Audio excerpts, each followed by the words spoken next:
and welcome to Battle True. My name is Riker, and I play Orgoth. My name is Erica, and I play Dusk House Callus. My name's Andy. I'm still playing Brian Bloods. About to be a Fire Quill main. I'm pretty excited. So you have been throwing some frog butt around, and it has been very exciting to watch. What would you say post now that we've returned from WTC? This is a WTC episode. If anybody's confused, would you say is the most enjoyable about your games At WTC? Oh, after WTC. after? I don't have to play Foul Blood. This is Mhm. great. I'm playing the fucking sprinkler. I hate Foul Blood so much. We can just Kobe the Oh, list. Um, we've all returned from Sweden, and I do want to obviously give a huge shout out to all three U.S. teams landing in the top 10 of the event. I think that is something to be exceptionally proud of, and it was just really awesome to be a part of.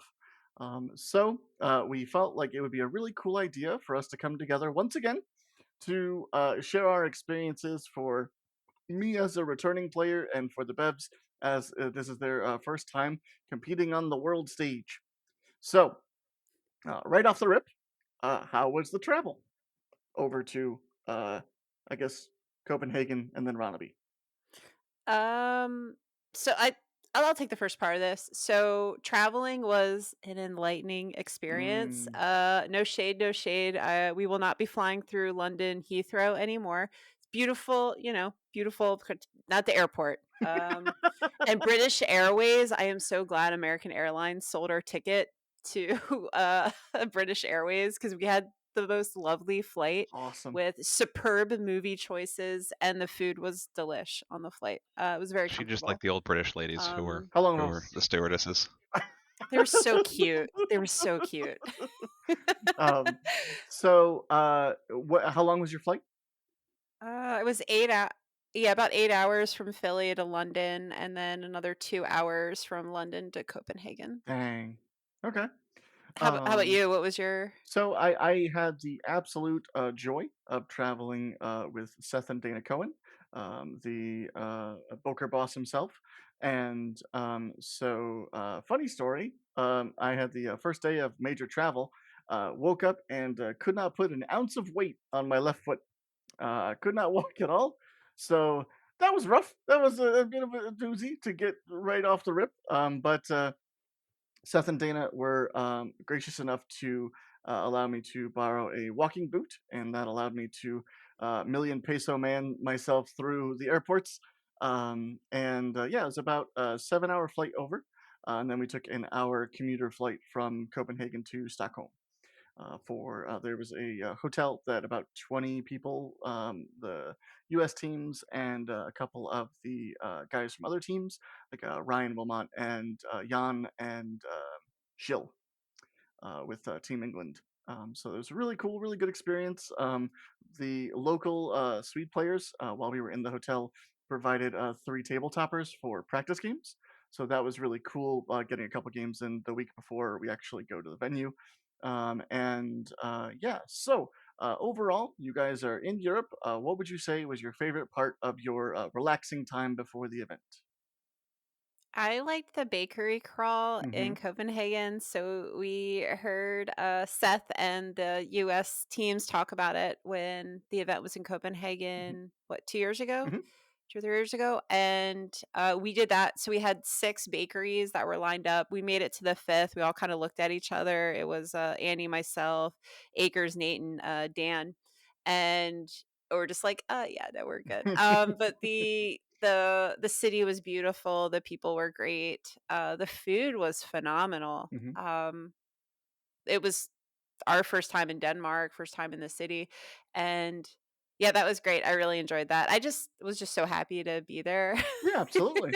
and walking around and seeing everything. It was Yeah, it the was a lot rest of I fun. I highly really recommend. enjoyed it. Restaurant culture over in Copenhagen is top notch. The Awesome. density of the amount of just places to visit is crazy.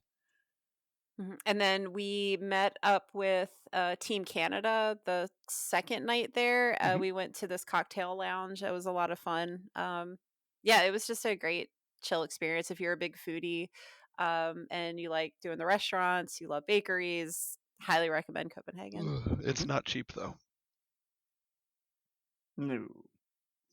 I was very excited to find out that the what's it, the krona traded pretty well with the dollar, but they Yeah, I they was gonna just Yeah. say, won a oh, lot of those. 300 kroner. Oh For no. yeah. Um, yeah, all in all, that was really great. And then how did you guys get to Ronaby? We took the train. It was Nice, a nice. direct train trip. It was 3 hours from Copenhagen to Ronneby. Beautiful scenery the whole time. The train was comfortable. Hmm. Um, yeah, it was great. We as a team, we took the train together and hung out, and yeah, it was great. Yeah, we were staying at the airport that's attached. Staying at the hotel that was attached to the airport, and the train stop was at the airport, so it was really convenient. We just So cool, Mm. right? loaded everything up and said, "All right, we're going to Sweden now." Oh, it's so rad. We were lucky enough. Sean rented a like a 10-person van, and we had about 6 people with us, and it was a little tough getting out of the city, just because Google Maps wasn't updating fast enough. So it would be like 3 lanes in front of us. Google Maps would only say there's two, and then Sean would lose the 50-50. So then we You would, got a guess. You can't just stop, Yeah. right? yeah, God no. There was the like now you have to do a whole roundabout and everything is a whole doozy. But once we got into the countryside, oh my god, it was beautiful.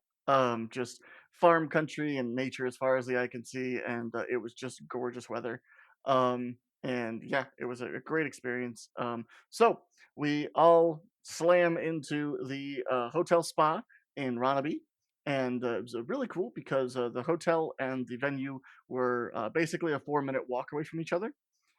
So it was really cool to kind of have that designated area of, I'm going to go back to the room and relax or whatever, or go get some food. And then getting to the venue wasn't like an Uber ride or something crazy.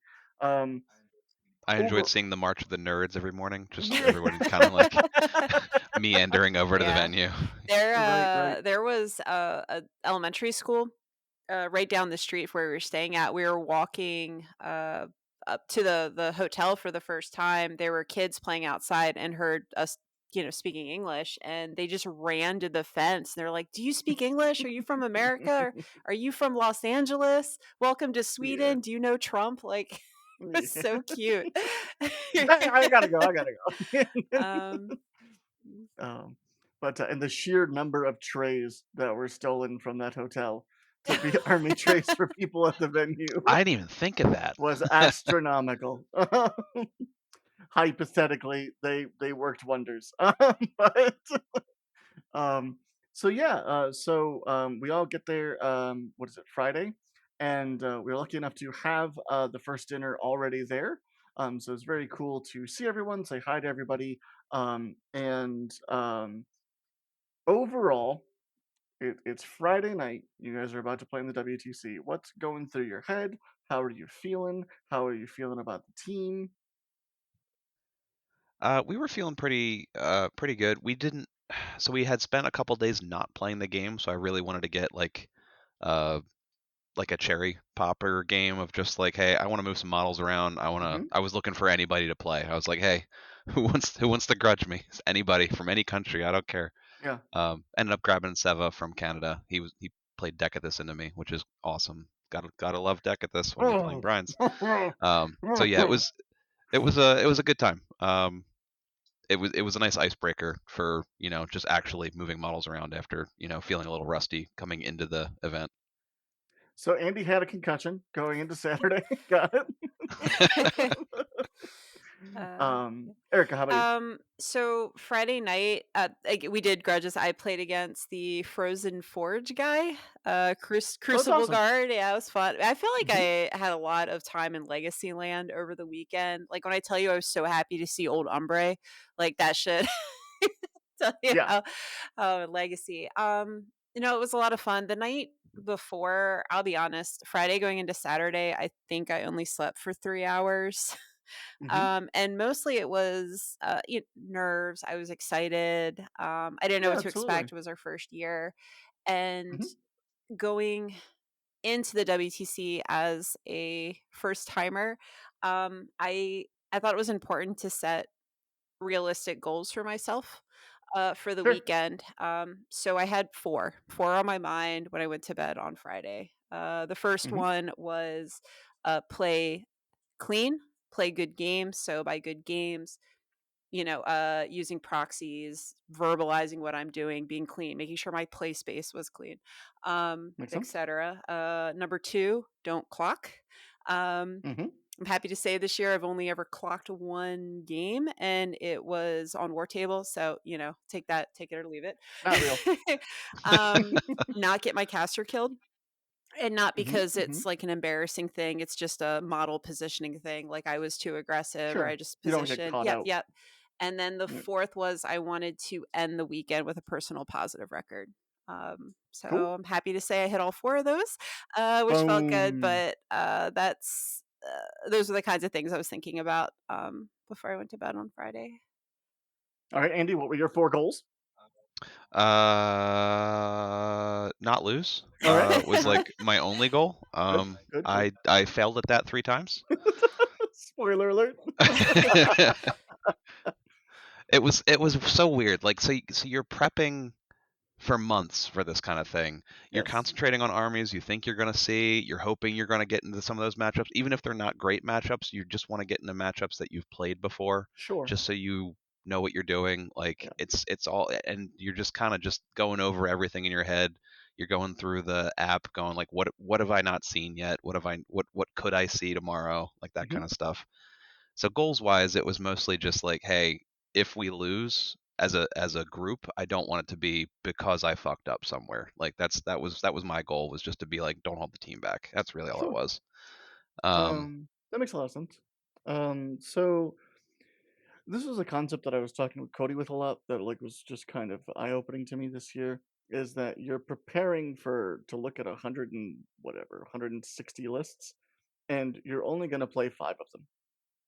And so the enormity of it all gets narrower as the time goes on because of list lock, but like because initially you're like, I could play against anything. Could even be a boat. And then when the list lock comes out, you're like, okay, I can only play against this, but this is still very large.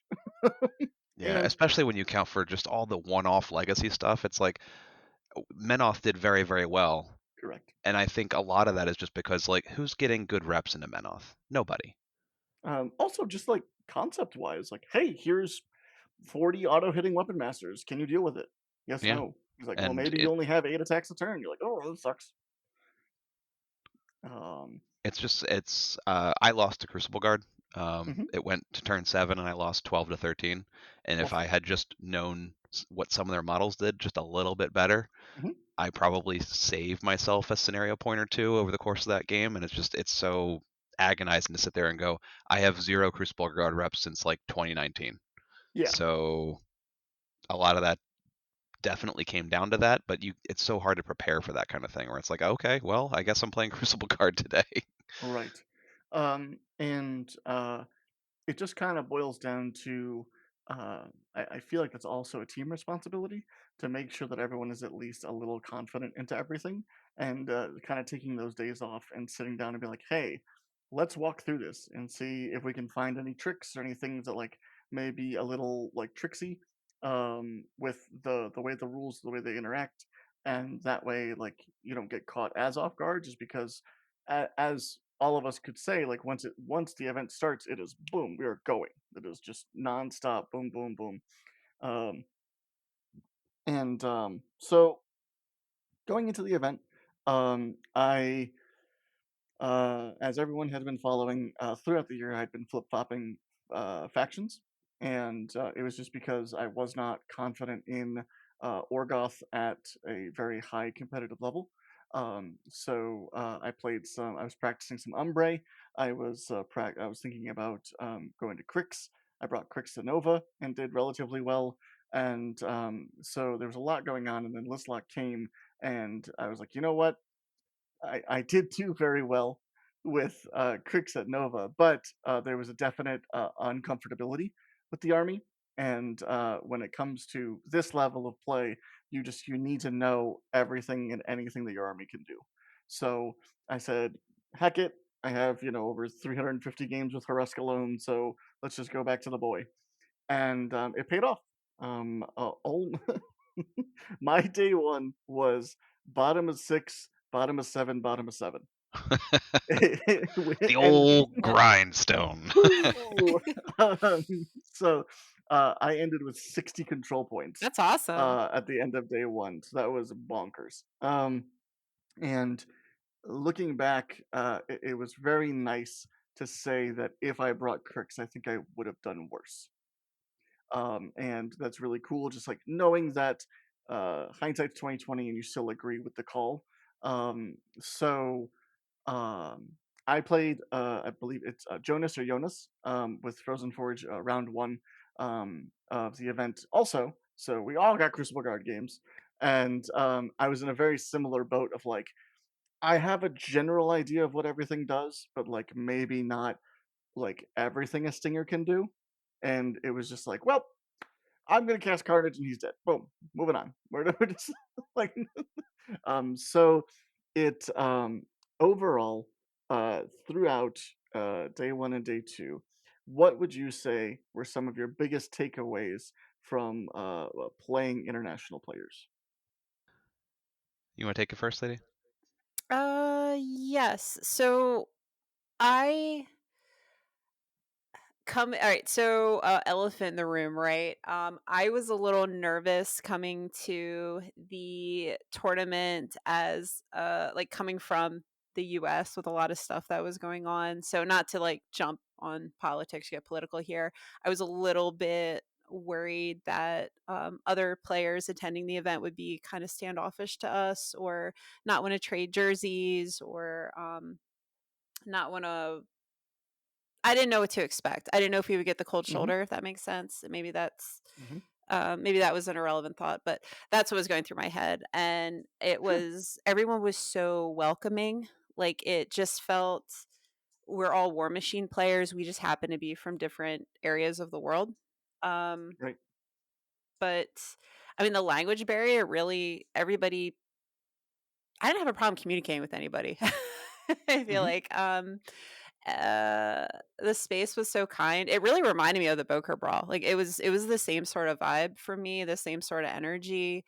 Um, but I think that's what I was worried about is I didn't know how how we would be perceived as players from the US, where it was more of Sure. like we're War Machine players that happen to be from the US.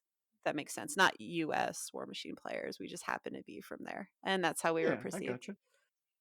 From a gameplay perspective, it was really interesting to see um, the different styles of play. The European play seems to be much more patient than the American style. It's Mm, very like sit back, don't do anything unless forced to do anything, stay up on scenario, stay up on clock. So a lot of the games just go long. That's just and yeah. maybe that's just a good player kind of thing where it's just like, hey, at this level, no one's going to stick their caster's neck out unless they absolutely have to. So you're not going to get any cheap assassinations or anything like that. No one's going to go for it all and go 5-0 on scenario and get their caster killed. Like that kind of stuff doesn't happen as often, just because everybody here has enough reps to know what works and what doesn't. So the level of conservative play is really high at this event. That makes sense. Um, the only language barrier that I felt awful about, my last round was against Poland too, and I believe his name is Cezary, Cezary, and he kept swinging on my guys, and I was saying I'm a 12 to let him know that my defense is 12, and about halfway through the game, he says, "You're not armor 12. Stop saying that." I was like, "What?" What do you mean? He thought I was saying armor 12, not I'm a 12. I was like, I was just letting you know what my defense is. And he's like, oh, and we had to laugh about it and then we kept going. But it was just But yeah, I agree. Overall, the language barrier really didn't exist. It was really awesome. Super clean gameplay from everybody. I was super happy about that, and I think overall on the event this year in particular was just super clean. I think from the sheer number of games that are being played on a round by round basis, for the most part, I felt like a lot of the like drama induced things that normally come from WTC didn't really exist this year, and I think honestly that is also a huge shout out to Seth and the judge team on doing just an amazing job at officiating. And just huge props to them. It was super cool to see a team of people come together, not Seth or somebody else running like a chicken with their head cut off. Um, and yeah, it was the stream setup was really cool. But yes, I agree with Andy. I think the biggest takeaway from me was um, seeing concepts and lists that I've seen before, but played very Yeah, differently. 100%. Yeah. Um, Pete Bates out of Australia.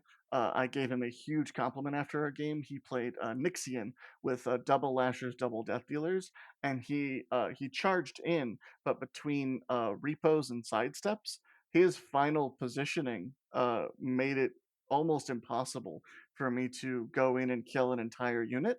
So between Skilla and Nastilla, he was able. I could have sworn I killed upwards of like 20 plus medium base Chimera infantry in that game, and it was pulling my hair out. So, but playing against Ryan Wilmot out of the UK with Huxley, I had practice games into Andy, but his Huxley had a bunch of halberds and Ryan's had a bunch of javelins. So being able to identify and be like, oh, you have a bit of a hitting problem now, like damage wise. I dragged in the general, killed him, and then said this Garlgas is going to try and run the table now. And so that was just really interesting to kind of see both people still see success, and I just have different approaches to the game. Yeah, our final round ended up being into one of the Belgian teams, and just from a clean play perspective, like they are like on point. They stick everything. Hmm. They describe everything in great detail to you. Like the whoever was coaching those guys, like really well done. Just mint. Um, I think their captain was Benoit, and he I had the pleasure of ending my game a little bit early and watching him assassinate Akers' wizard, and that was a pleasure to watch. It was really funny. It was only funny because we still barely took the round, but Right. just watching him drag Zakar from like the depths with Shadow Tongue was really Yeah, funny. those all Dang. those guys were so sweet. That was the perfect team, I feel like, to end the weekend with because they were all Hmm. just fantastic humans, great players, great energy. I think the whole team swapped jerseys with each other. Like all the Awesome. US players were wearing Belgium and they were wearing the Hmm. tummy bunnies. But yeah, that was great. So overall, what jerseys did you trade? I think collectively the Bevanauer collection, Chris Clare got one of his, Nice, nice, Connor nice. from Kookaburras, I Hmm. got a Norway, um, you got a Belgium one, Andy, and I got a Belgian one. I got a French one from oh, cool. Tomas. Nice. I played his Aslanov. I got like three or Oh, four. I and don't Ben, remember them all. Ben from England 3, he was the one Hmm. that was running. I had the pleasure of playing into his Helith double Phantasm list. That was an absolute nightmare sandwich. He played it very Hmm. well, but he was my first ever WTC opponent, so I was able to swap with him, which was really cool. Man, what a memory. That's awesome. How about you? That's so cool. So I traded with about half of Australia. So I got So you have a lot of Australian jerseys then. I do. Jay with the business, we organized that beforehand. Robin and Glavis. I found out Glavis's nickname is Bison, so Oh, that's it made sense. perfect. And so I got they got hockey jerseys. And if anyone's ever met me at a con, I am a very high temperature individual. So we will test that out at lock and load to see if it works. But Yeah, I don't know. the hockey sweaters look a little bit they look Yeah. heavy. So I also was lucky enough to run into Rich Loxham. and we traded jerseys, so that was really cool. Um, and Mark Ewing with Canada. So Nice. super happy with all of it. Everyone was an absolute delight. Um, so the Speaking of big. Mark, I love that guy. It was great to meet him. Hmm. He handed me way too many shots Sunday night. That was a Oh bad yeah, the idea. That Sunday was night after party was great great insane. regret after that. He Yeah, was so friendly and he so well. was. It's just he was like, "Here, you should have this." And I'm Yeah. like, "I really shouldn't, but you're so nice, Yeah, you I know?" loved I loved Yes. the international table of alcohol, just, like, everybody was just putting bottles on this table, drank Right. from so many trees, I feel like. And the Finns, my god, like, those guys were a hoot. Um, They could yeah, drink. they're bad, Yeah. the bar wasn't open at, like, 10 AM. Those guys would be, perfect for the Boker Brawl. Yeah. Just a hop, skip, and a 8 hour Yeah. flight. Easy peasy. Um, but yeah, no, all in all, I think Sunday was an absolute blast. So like we said, if you guys were following Longshanks, um, I was fortunate enough to go 5-0. I was very lucky and very proud of that. I also landed the top Orgoth player at the event. So Congratulations. thank you, thank you. And so we were lucky enough to jump on the stage with all the other top factions. We got a cool plaque made out of some wood with the faction symbol. And teams 1, 2, and 3, Team Condor got second. Obviously, huge props to them. Super proud of them. All those guys put in so much work. Really happy to see the U.S. podium 2 times in a row. When last year was the first time we podiumed in 10 years. So I think we are really on the rise. I think we have the right idea with our approach to the game, and really excited to see what happens next year. Team Bison ended up ninth, going 3-2, and obviously super proud of those guys. Really happy with everybody. It was very interesting to finally be on a team with people that I already had a relationship with. Whereas the first time I went, it was kind of like a clown car of people. Um, and so that was fantastic. And the Tumby Bunnies, We took Took 10, yeah. 10th at 3-2 as well. three and Yeah. We're two, right behind you. all positive records. How Is awesome is this that? That is is so this the cool. first time the US teams have made the top 10? Like, all everybody? All of them, That's absolutely. awesome. Usually there was a couple that kind of fall off, but yeah, I'm so freaking proud of everybody involved.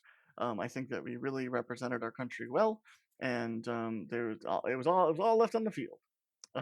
So now we all do our wackadoo travel back home. We are now all officially home.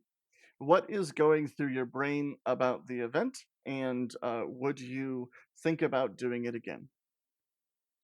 You wanna go, Andy? Start with Andy. The event was honestly overwhelming. Hmm. Just from a meeting new people, talking to so many people over the course of a couple days. It's really a once in a lifetime experience to do this kind of thing. Absolutely. Um, I think that um, I think we would be crazy not to at least put our names in the ring again. See what next year brings. Hmm. Whether US gets 3 teams, whether it gets 2 teams, whatever happens, but who are the captains? I don't know. But Hmm. um, it was this year was very different for both of us when it comes to playing the game. We Absolutely. were playing the game to optimize as hard as we possibly could. And that's usually not how we play. We usually kind of dark horse stuff where I'm like, oh, I'm playing Menoth and Mark III, and I'm playing Sevi 2. You haven't seen this before. This Sure. was more of just we know what we're playing. We're just trying to play the best versions of what we're playing, and everybody knows what we're coming in with. Hmm. So it's hey buddy, it was a it was a singular experience, that's for sure. It's hard to put in words. Well, also, normally the list lock is double the time, so like you would be stuck with those lists for ever. Oh, I was playing the same friggin' list since like Siege. Come on. Sure, sure. That's fair. But that's definitely an aspect to it as well, where like you are just this is what you're doing. I don't care what you want to do. This is what you're doing. Yeah. And so, like you were saying, there were some days you're like, I want to play Bibbidi Bop and just have some fun. But it's like, is that taking away from the 1 or 2 games in person a week I get to where I could just practice my stuff? Um, and yeah, so I don't know. Erica, what about your take? Um, I well, first and foremost, I want to thank everybody, all the Team USA players for all the collaboration and the coaching and the games and everything. Um, and even the online league, like the Delaware War Machine, Discord, and our community, Delaware War Machine. Thank you guys so much. I I would do it again. It was such a huge honor to be selected and to be part of the team, to be on Team Tummy Bunny. Shout out to Chris, Akers, Nate, and Dan, who, by the way, came in second in Solo Masters, which is Air horn. with like Sakura and Baranova. So huge props to him. Um, Such a rad year for yeah, him. yeah, he's been killing it. Hmm. It's like Andy, yeah, just to echo Andy, uh, it was a lot of traveling, a lot of our free time was occupied with this game. Like if we weren't playing War Machine, we were thinking about War Machine. And we have full time lives, right? Like we have full time jobs, we have families, we have other Hmm. commitments. The amount of traveling we did this year for this game, I think in the summer there were 5 weekends in a row we were either flying to a tournament or traveling for this game. Um, Hmm. I love this game. We were talking on Sunday night after the event was over, um, and to be able to represent our country and house Callus, spooky ghosts at such a as a big event was just a huge honor. Um, I learned a lot. I mean, none of those games were easy. None of them were. Quite the opposite from what you told me. 2 of them were hard dodges. Yeah. So a little sidebar in going in preparation for this recording, I went back and looked at our matrix of some of the questions that we asked, and I did better on what I deemed as a red than I did on my greens. I guess we could talk about that a little bit later and kind of Sure. doing a little post mortem analysis on that. Um, the one thing I wish that we did have access to was the frozen and forgotten box because I felt frozen and Oof, forgotten. And maybe it was that intentional is because correct. if the frozen and forgotten was there, I think our numbers would have been better. Um, and I'm just being dumb, but I yeah, sorry, our cats haven't seen us in a couple days, so they're like Ollie's just losing his shit behind us. I'm sorry. Yep. Um, but yeah, it was great. It So, was a great experience, and I'm so happy that I got to share this experience with my friends and my best friend, my husband. So it yeah, was great. and I think it was, like, perfect for you guys too, the fact that the event ended and you still had some time just between the 2 of you to just go and do other stuff. It's not just War Machine related. Like, you guys are in Europe, you can have a great time, you can have, like, a wonderful meal and just have some alone time where, like, I would build off of what you said too, where, like, almost the entire trip you were just with people Mm, unless you organize something beforehand, kind of like Jake and Zosha did going to Rome. So I think with you guys being one of the couples that got to travel, I think it is important maybe for future trips as advice to other people if you're going with your partner that schedule that time. Don't just be here for the event and then go home because I feel like you're kind of robbing yourself of an aspect of the I think. experience. Oh, I was sorry. I was just gonna say, to echo that point, Dan. Brandon Owens gave us some. We he gave us some really good feedback too about like we talk about vacationing, doing holiday because it's like when are you gonna go to Hmm. Europe, right? Yep. Um, I liked taking the time after the tournament and he does the same thing. The reason for that is like when you vacation before, like the WTC is always kind of looming in the future and I Hmm. wanted to not think about this game or worry about this game while vacationing. So taking that time after the tournament was really good for us, I feel like because I think if we took Yeah. more time on the front end, we'd just be thinking about I know I would be thinking about War Machine the whole time. Right. Yeah, and it's not like we took a ton of time. We still flew back on Wednesday. It's not like Yeah, yeah, yeah. we I we just mean we like had having anything. yeah, yeah, yeah. But when it comes to that, it's like, I we're kind of in an interesting situation being a husband and wife on the same team.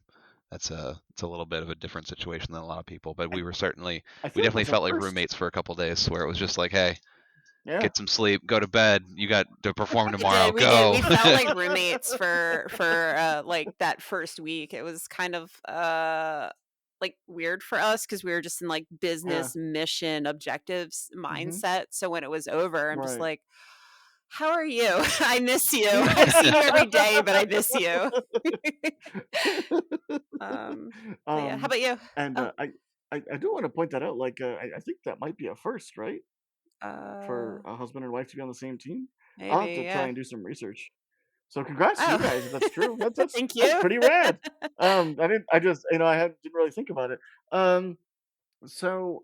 Overall, I uh, I don't vacation particularly well.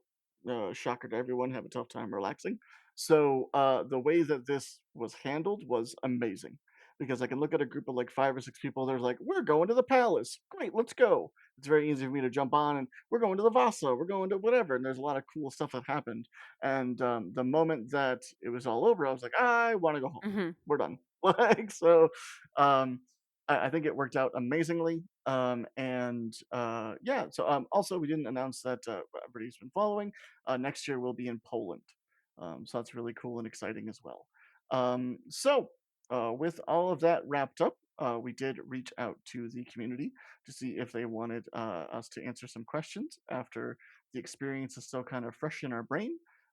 Erica, you happened to ask on the Patreon for you guys, and you got some responses. Did. So I want to thank everybody that sent in questions. Some of these are really good. It really had me noodling and reflecting on the weekend. So thank you for that. So the first question comes from Connor, and he asks, "Are there any matchups you wish you got more reps into?" Andy, go. All of them. All of them. Legacy. uh, I mean, Yeah, I can do I can do a really quick rundown of what I played. sure. Round one, we got Rich Loxham's team.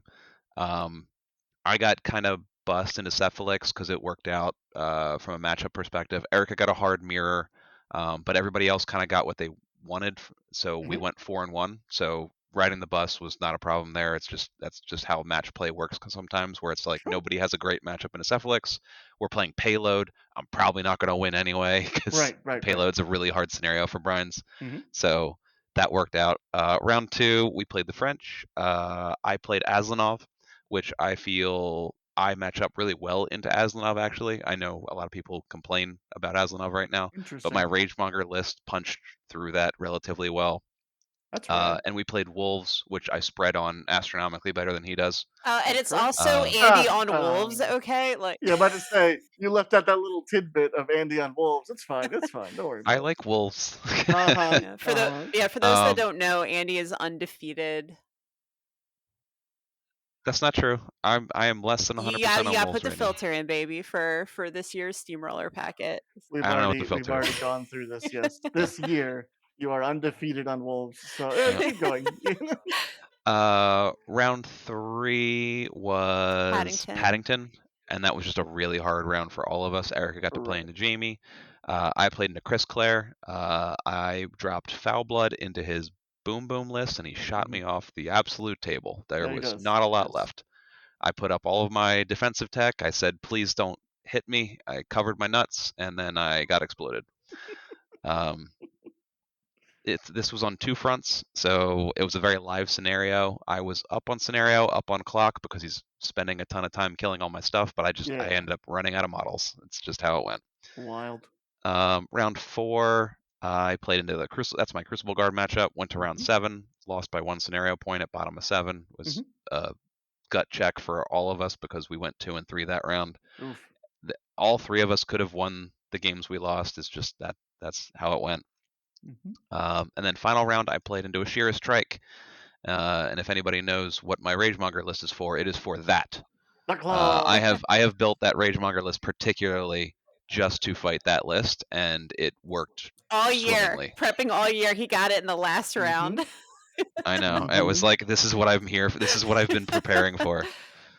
I think from an attrition perspective, I killed 70 points. He killed 0. It was really bad. Like Wow. I have so many reps into Shira Strike that I'm just like, I know it by heart. So my 2 wins were into Aslanov and Shira Strike, which are both excellent lists, but lists I'm prepared for. Right. So that's kind of how that went. I guess I wish I had played more into obscure legacy stuff, but even if you do, you're not guaranteed to know that's going to be one of your 5 games. So it's hard to coulda, woulda, shoulda that, I guess. Yep. Erica? Reps I wish I got or any matchups. I whenever I approach the game or a steamroll, I like to play the table and the army, not necessarily the other person who's standing across from me. Um, Sure. yeah, I mean, I guess like legacy, right? Because you don't really see it that much. But again, what are the chances you're gonna run into it? Our team ran into it quite frequently, actually. A lot Mhm. of legacy land, a lot of legacy land. Um, Matchups wise, I don't know. Maybe I need to revisit my grid. Because like I was telling you, I did better in my worst matchups, and I think, It, the grid's irrelevant. yeah. It's over. It's fine. Yeah. And I guess just to talk about that, I think it puts you in a different mindset because if you go in with like this defeatist, oh, I'm not gonna like win versus like I'm not necessarily playing that list because it's not one that I've practiced a lot into. Yeah. So I'm going to play harder on the scenario and lean harder into fundamentals. And I really feel like Mhm. Steamroller 25 really rewards players who lean really hard into those fundamentals. So, um, yeah, I don't know. Just, I like games, I'll play whatever. It's the Enlightenment. I don't care what it is. We got no dodges. Um, a big thing for me was just more ombre reps. Hmm. Um, there was a lot of unfamiliarity with Aslanov. Played at a high level for me, so I got some practice, but I wasn't really happy with the results. So it led me to be wary at playing against him, and similar to a lot of people. And I think that that affected the pairing process a little bit where maybe if I get like 5, 10 more games into just Umbre, maybe half of it Aslanov, I would be a lot more comfortable. But I think What do you think of the Umbre, Aslanov matchup into Hurusk? it's bad, Bad for Hurusk, right? bad for Hurask. Yeah, Yeah, I would agree. I think he matches um, up pretty well into you. he just has a lot of the tools to make my life a nightmare, and so honestly, that was one of the reasons why I spoke with Blake so much. Shout out to Blake for his creation of the Sabras list, where it gave us an opportunity to play the matchup. But just like every other Sabras game, it comes down to this is the go turn. I hope my dice cooperate because there's just no dice fixing. Um, so yeah. Overall, I think that it would have been Umbre for me. Everything else that I played against, I've either seen or played against multiple times. Even Crucible Guard, I played against Crucible Guard at Nova. So very strange, but yeah. I think that was a contributing factor to my comfortability at the table was just knowing what my opponent could do. Mhm. Um, cool. Uh, I believe we have a question Yep. from Joe. So, two questions from Joe. We'll do the first one. With the benefit of hindsight, would you have changed your team's overall composition? What you think? What you think, Hmm. Bison's? Um, I think I probably would have put Sean on Umbre in a perfect world. I think that uh, the main thing that Crix brought to the table at the event was like Sepsira and Decathus. I feel like almost everyone and their mother was prepared for Kythos. Now, just because you're prepared doesn't mean the game's going to go well. So, like, people will still win with through their skill. But I felt like he Kythos wasn't as dominant as everyone expected him to be, similar to Zadaroth. Now, Cody's a monster, so I wasn't worried about him. But Zadaroth did pump down to like a 50% win rate by the end of the event, I think. And so I think that everybody else is pretty much where they needed to be. I think that having an Azanov or just an Umbre player would have been nice for causing some issues in the list preparing process. What about you guys? I think in an idea, I mean, Eric and I are pretty set, unfortunately, but I think in an ideal world, either myself or Chris on Cephalix probably would have been a stronger team comp, ideally. A pretty large purchase of Umbre says otherwise, but Can you stop reminding me that I have no I'm, store credit anymore? I'm just saying, you guys had a pile. You were tempted by the dark side. I wasn't, right, lady? Yeah, yeah. I I for team comp and we met about a as a team frequently because we've been playing together for the year and you can look at Absolutely. our past events together and we've juggled around, some different armies. And then we came well, not Andy and I guess, but everybody else. Yeah. Um um as a team, it a value that we had together collectively was we want people to play what they're comfortable with and what they enjoy playing. And that was really so, yes, of course, the conversation came up. Hey, do you want to, like, I was looking at Gravediggers for a little bit and then Old Hmm. Umbre, and then it just came down to what you feel more comfortable and confident in, similar to like you were saying with Orgoth, why you stuck Yeah. with that and ended up paying dividends for you. Um, Hmm. but You also had a lot of stuff come up this summer as Umbria was coming out too, where it was like you were going to be able to get fewer and fewer reps, and doing that with a new army is hard to do. Where it's like, You were all of the Umbre players, huge props. Like Corey Doyle, Mark Andre, my opponent Oscar. Huge props to you guys because you had a very quick turnaround to get exceptionally comfortable and optimal with that faction. Um, but cool. And I see. Did any of you regret the choices you made at Listlock? Foul blood. Moving on. All right. I don't, I didn't. There's no other choice. There was nothing else to like. In an ideal world, in a selfish world, I would have brought Ragemonger Shadowtongue. Sure. But I think there's too much overlap there, and I'm not serving the team. Mhm. Foulblood was there to be my anti-gun line drop. I dropped it into my anti-gun line and it failed, but I don't have a better option. Like Boomhowler could have been it, but I don't think she's a better anti-gun line than Foulblood is already. So Sure. the way I look at it is no yeah, regrets. no, I don't. I don't have Mhm. regrets. So when you think about mistakes or things that you wish you did differently, and you look back, how I look at mistakes, I'm going to apply this to other aspects of my life as well. Is when we do have those mistakes or adversities, it's what gets us to that end positive result.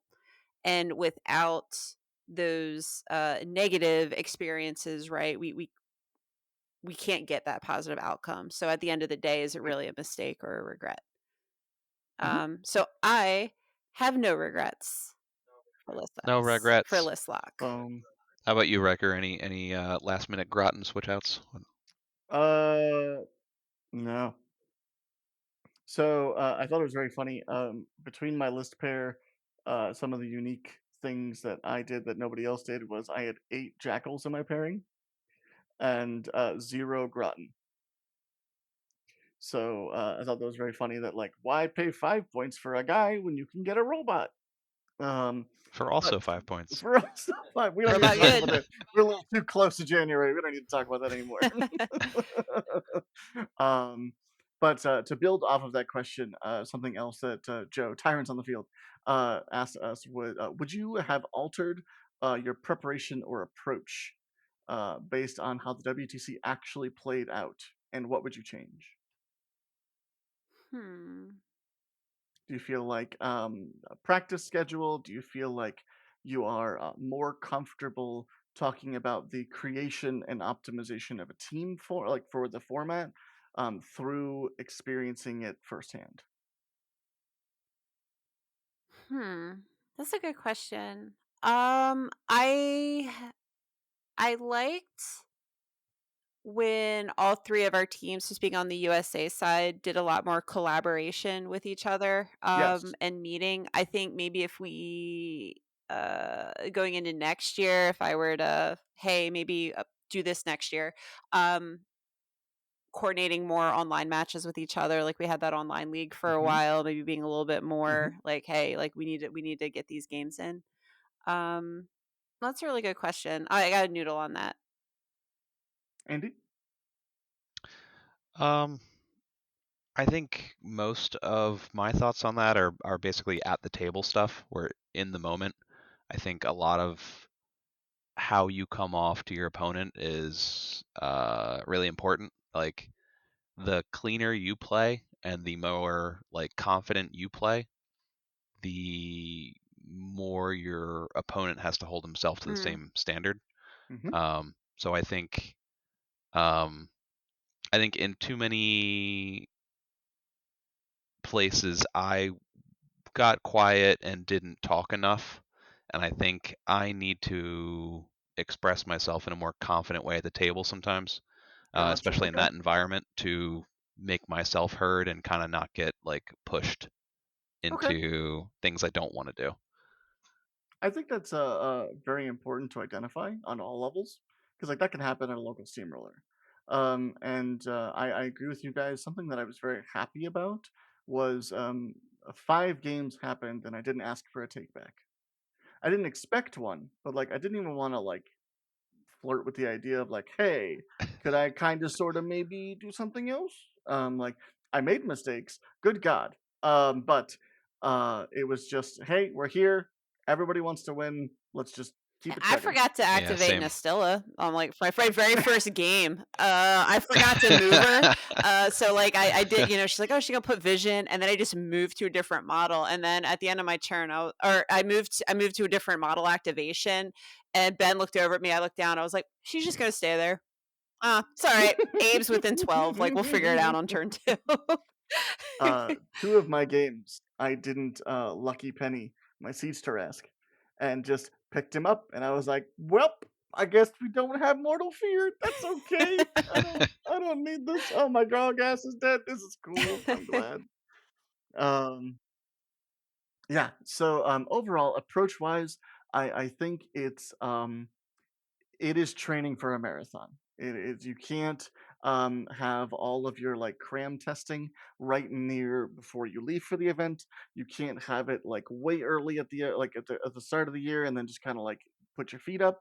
It has to be a consistent flow of pretty decent practice, and you have to take the initiative of reaching out to people who play those wackadoo factions really well and be like, hey, can I just get one game and really sit down and talk to them about like, hey, why did you do X, Y, and Z? Because their answer may not be optimal or correct, but it's information that you can use yourself afterwards to think about like what's going on in their head. Um, for Erica, your call on Moraine was Oh absolutely correct. jeez. What a trash level Oh caster in the no. current meta. What is the way forward for Dusk, and why is it old man has arrived? Oh, I love this question. It's so funny. All right, so I think Mhm. we talk about the Marine thing because competitively speaking, she didn't do well last year. She sure as hell didn't do Mhm. better this year. I think she did worse.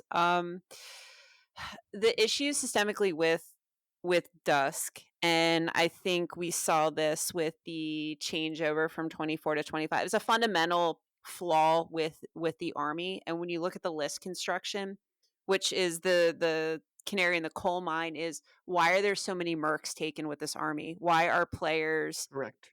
deciding to pick things outside of their catalog and go to mercs? And when we look at those habitual issues with the army, we talk about lack of hit fixing, lack of quantity of attacks. So like the Kythos and the Zadaroth has just been preying on us all year Mhm. on this scenario packet. So a lot of the Marine lists we see are very 2024 lists, very early this year lists, after these Merc options were changed, and getting weaker. Another thing that really hurt the army was feats not affecting Mercs, and I think that was, Right. I don't know. I'm not going to speak for the dev team, but I don't know if that was in response to you guys are taking too many Merc stuff. Take your friendly faction things. So I think the army has some identity issues it's running into. And I think I've said this before on another podcast. It's the catalog feels adverse with each other, where it feels like three cadres and not a cohesive full army. So a lot of these models are fighting for relevancy, and they don't necessarily Hmm. synergize with each other when you talk about things like Old Umbre. That was kind of a long thing, but this is the problem. This is why we're here, and this is why these casters aren't working in the field. Why Hazaroth did so well at this event, and I'm going to do a quick shout out to Musing Panda because I think they talked about it on their show this week. Hmm. Is the meta skewed for we need an answer for Kythos, which we saw, and Zadaroth got some strays for that. We need an answer for Aslanov because my God, this caster's unhinged with the Hmm. models he has access to. The you don't kill my guys because you didn't bring enough grievous wounds or RFP, I think skated under the radar for the meta as a whole. And when you Well, can, in a team environment especially, drop Hazaroth into matches that do not have grievous wounds, that do not have RFP, he is a monster. you can't beat him without those tools. He's just going Is to outpush you on scenario and out attrition you over the course of the game. That's why I think he did so well. It's one of my favorite practice games when I was thinking about Dusk for, in fact, Hazaroth is going to be on my main list. It was I was playing against Mark Unick and we were playing on two fronts. And I looked at him and I said, "All right, good game." He's like, "What do you mean?" He's like, "You only have 9 attacks left. I have 7 stay deaths and 4 models. So you physically can't. Even if you roll all sixes, I'm still going to win the game this turn."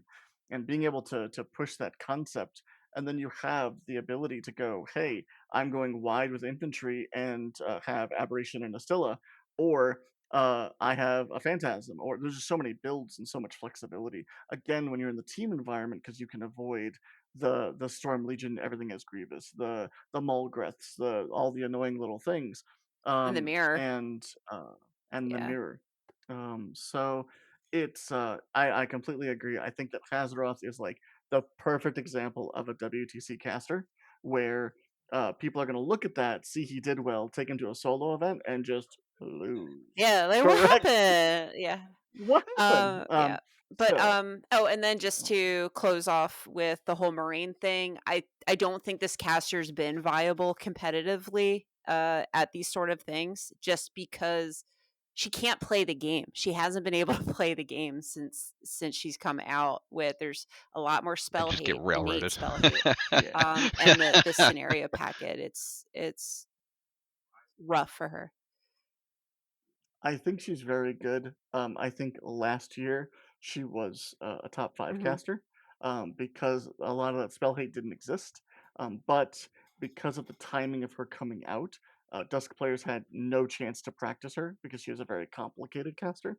Um, and then once that year I still think passed and she's we went into good. the next year, the January update made it so the juice wasn't worth the squeeze. Mhm. And then if you wanted to play like a debuff or like a stats gun line, Gravediggers came out. So you could just go to that and play that and have a good time. Um, so it was definitely something that I agree with you. And I think she's in a weird spot right now. Um, and but yeah, so building off of that, Joe also asked for Andy. England Paddington also had a Brine Blood player on their team. Also took a combo meal of Foul Blood and Ragemonger. Also went 2 and 3 for the event. Having played out the event, why do you think that Brine's trended so poorly at it? Um, I think in general, as a faction, we don't do a lot. Like we don't offer something that is better than everybody else at any one thing. Um, we do quantity economy pretty well. We Hmm. do quality attacks pretty well. Um, Survivability, we do not. So if I'm just scrolling down his games, they didn't have a caster in for the second one, but I'm going to assume it was Foul Blood. So we dropped Foul Blood twice, Ragemonger 3 times. He died to Acres' Zakar, which is understandable. Hmm. That's a terrible matchup. Rat one, baby, Mat one. That's just a terrible matchup. He got assassinated by Bodan, which is also Got Bo understandable. Danny. Happens. Hmm. And then he beat Ragemonger into Harusk. Is Riker, as you know, is a nightmare for Harusk. Yep. So he beat a Harusk player, and then he lost a really close long game. It looks like to in the finals to Ben Beckman, 22-17. So that was probably just a grindy Signar game. So none of these games are blowouts. Like Brian's is not terrible. It's just a struggle to find things that our faction does better than any other faction does, and we have very few of those things. So The number of times when I was playing Blind Bloods, they have to remind people that Marauders are 12, 13. you know, You're just like, oops, this blast damage killed a guy. I Um, I was gonna say too, after round one, because round one was payload. Andy and I remember talking to you after the game. All the Brian Bloods players did terrible that round. we had like a 12% win Yep, rate after but round so when one. you look at, like, what that army needs to win on, scenario is a big, win con for them, and payload, of course, we know is a very dead scenario. When you take that mhm, condition away from that army, it really, really hurts them. I mean, which was fine. We yeah. played into that in round one, and I'm not upset that I lost round one because it gave you guys a better matchups. Like that's how that event is But supposed to work. kind of what you were saying is that it figuratively didn't matter because like it's just going to be a slog no matter who you're playing Yeah, against. if I'm gonna lose Um, bottom of 7 on clock, to a different opponent because I can't get up on scenario, I'd rather just take the Cephalix matchup that doesn't match up in other people. And I'm pretty sure I had at the end of that game, I think I had Ragemonger and a Reef Troll left at bottom of 7. So didn't clock, but I didn't have any models left. so I did want to make a side note because we mentioned Bo Danny because I know Erica's love for the caster. So what did Bo Dan end up doing on the weekend? So pulling from Longshanks, he was dropped 7 times. He won 6 of those games, lost 1 for an overall win percentage rate of 86%. Go Bo Danny. I was the one loss. That's it. Wow. Every other so huge dude, the dude is 14-14 and won 6 of 7 games. So if there is a takeaway, good lord, His play assassination play out more. is It's the disgusting. bears. It's that bear box. Like, the old Ombre was fine. I felt a lot better into them, but it's the bears with Bo Danny. Remember that, everybody. Bears with Bo Danny is very scary. The turn by turn play just from the caster, his output. Oh my god, I knew Razor was a nightmare, but like, it was so brutal. When you have 2 spears for crit smites, and then you have the slam off a Razor as well. Oof. Nothing is standing. Everything is knocked down all the time. Um, and yeah, there's just a small tidbit that I wanted to point out because the legend of Bodani was raised. But um, from everyone here, why were Infernals brought so hard down to earth this event?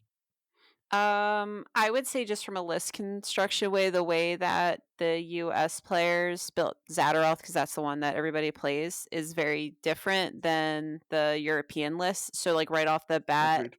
they're using the Colossals. The US players tend to not use them. Um, Hmm. so that might have been a difference. I think the other thing is Zadaroth's catching some strays from Kythos, because you have to have an answer for the def skew body push you off scenario, and auto, you just auto lose, right? So I think Hmm. she's caught some strays from that. I think it's really interesting because of the team event. I would have guessed that a lot of teams would have treated the Infernals matchup as a grenade. Um, just drop Interesting. somebody so you can get better matchups elsewhere, but that's doesn't seem to be the case where a lot of teams said, okay, we're going to try to find a good matchup, at least a yellow matchup for this Infernals game, and get out wins. And that Mm. seemed to have worked better than I would have anticipated. Um, I agree with both of you, just mainly because I had Cody on the team, and he did go 4-1. It could have easily been a 5-0 with some extra stuff, but like I agree. I think it is the difference in builds. I think when you start to involve the colossals, or whatever they're called, giant horror things, it dice becomes such a factor because everyone's approach typically at this event will be optimal in trying to kill it. So if dice cooperate a little bit and it dies, I feel like it puts the Infernals player at a huge disadvantage. And likewise, if they just flub and it survives, it puts them like in borderline auto win scenarios. So when it came to the US builds, they were a little more go wide, not go tall, and it allowed for more points of failure to keep the game going. So overall, I think it's very interesting because the infernal stats overall were very polarizing. There were 5-0, there was a 5-0, and there were 0-5. So it's kind of interesting to see. Also, thing that nobody talks about is that Infernals is just complicated to play. Oh, yeah, There's a they're lot of not easy to steps. pilot. So when you're talking about high stress, very good opponents punishing you for every mistake you make, and then you can also trip over your own feet, it can cause for some games to just be like, "Oops, I messed up. It's over." That being said, Uh, Zadaroth's still broken. let's not get too hasty here.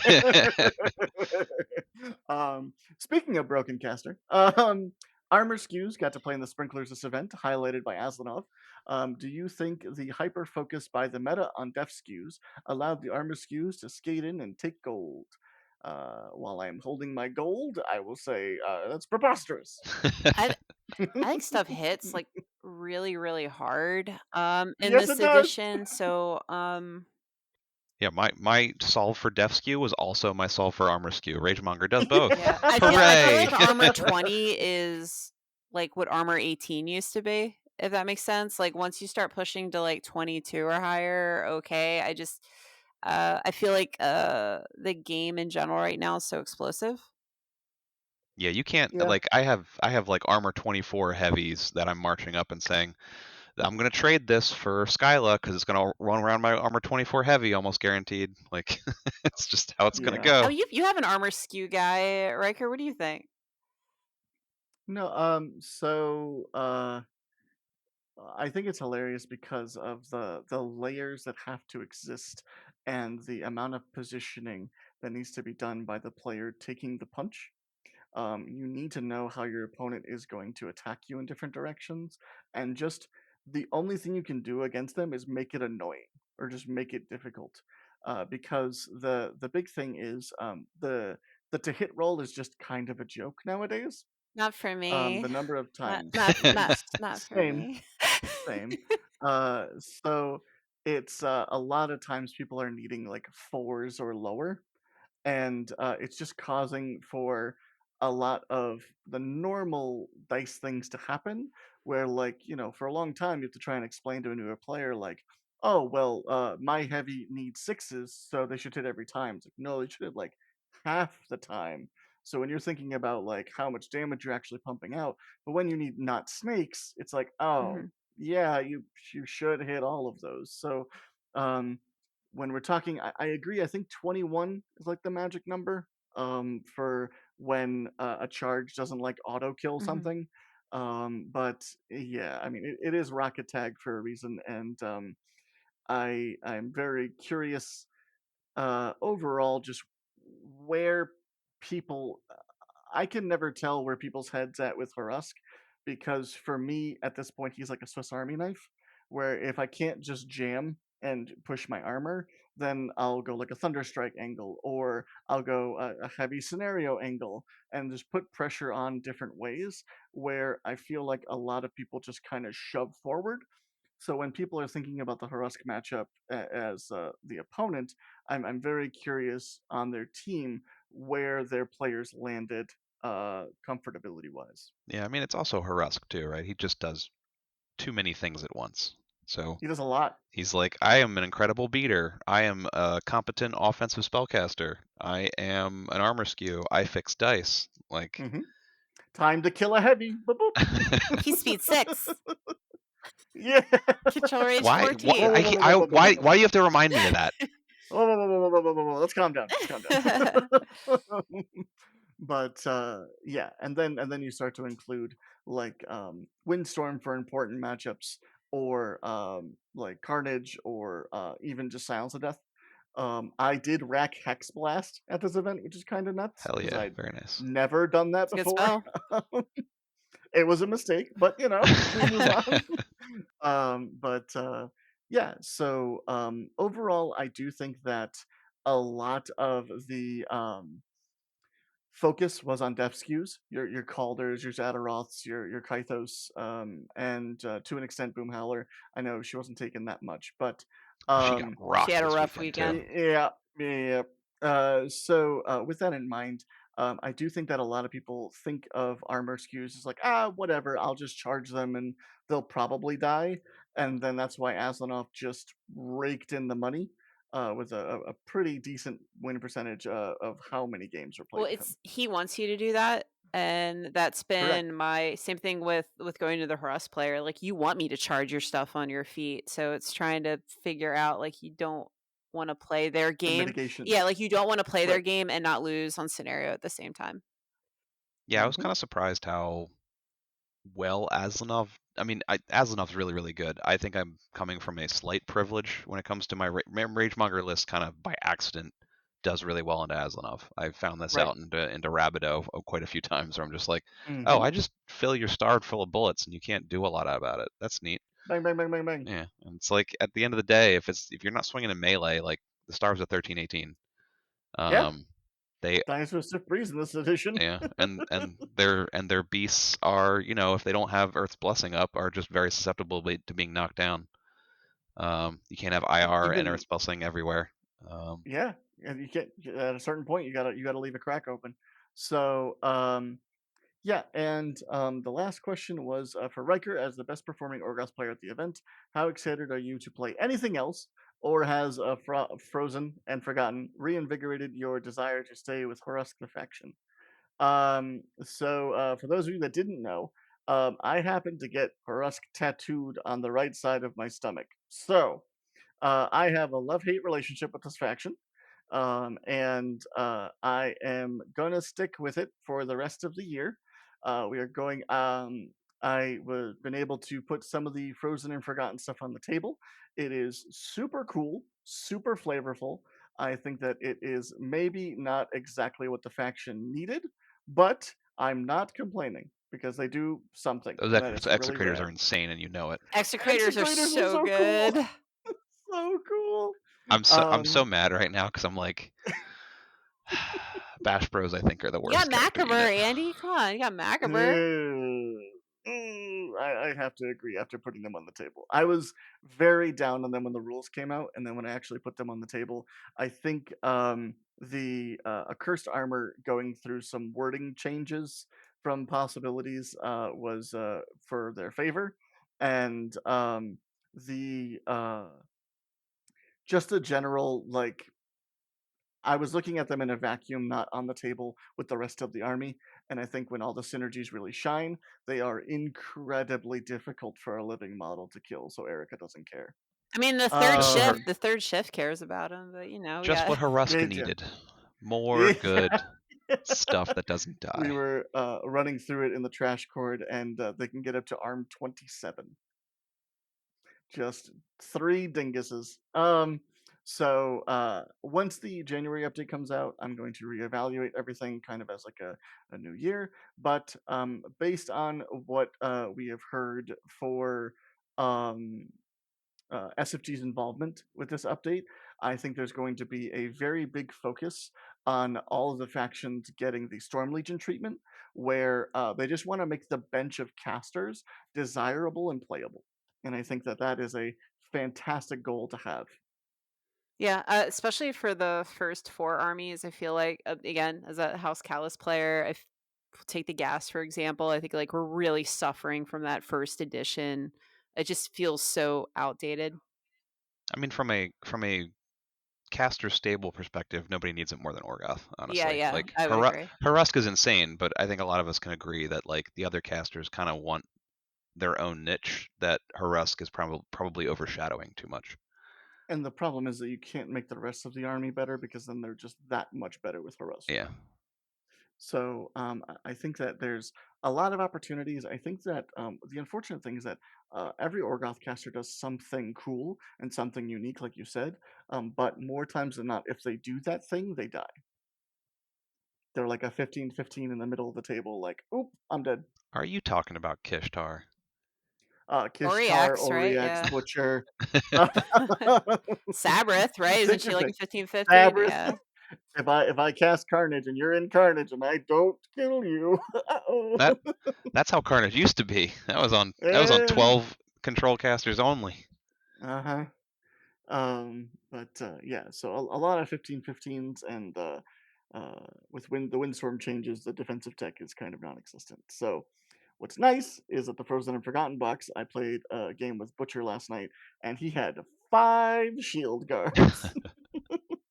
And it was great because they were all in the scenario elements. So I shield guarded to the champion first. He went down because of dice and inhuman resolve, but you had to kill a warrior model to score the point. So he's standing up. He's going to do the thing. So very cool, very unique. And yeah, so that was all of the lovely questions. I really appreciate everybody for chiming in and giving us some cool stuff to talk about. Overall, the only thing coming up is lock and load currently. That is going to be in about 3 weeks.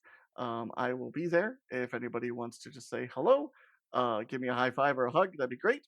I will be playing in the Iron Gauntlet thingy. And Best of luck to yeah, you. is there anything else coming up for you guys? No, I think there's some local steamrollers where we're gonna go to, but our traveling has ended for the Commenced year. for the year. Yeah. Yeah. Mhm. But yeah, I told Yeah, you before this how many hours I burned. So that yeah. is I'm that like, is correct. those I are all my think hours. I think our next one going into next year is Andy will be at Captain Con. I'm gonna be in training for like the entire month of February, so I'll be out of play for a Hmm. bit. Hmm. Captain Con, Adepticon, Bocor, of course. And then I think we might be making a trip up to Canada to play in the Maples Steamroller. Uh, That's up to That'd you, be really lady. yeah, cool. we're still looking at the calendar to see if we can make that work. Sure, we'll see if the world explodes Yeah. by then. Um, yeah, a lot of exciting stuff. I know that Mark Unick is running a team event later in the year. Rick and I are looking at going to that. That'd be really cool. But overall, I just wanted to say if this is the end of your guys' year, congratulations on just a wonderful competitive year. I think you guys crushed it.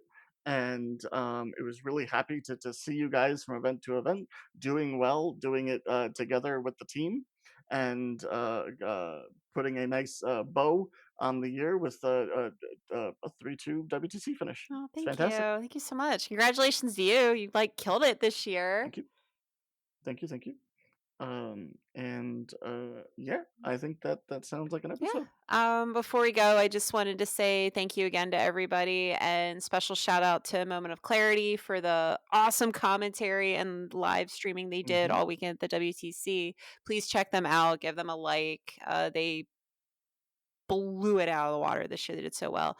And then special shout out to Peter and his team over at Euro Machine and War Machine Sweden Hmm. for hosting the event this year. It was a lovely, lovely time. And the judges, everybody who helped make WTC a thing this year and be as successful as it was. Thank you so much.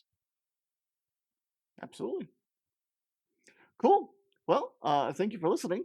And this has been About Battle True Driven. Andy, you got to True. do it too. Tried, There we go. driven. Okay, yeah, I'm doing. I'm gonna go back to Yeah. playing Bugatti Bomb. Bye. Bye, everybody. Woo!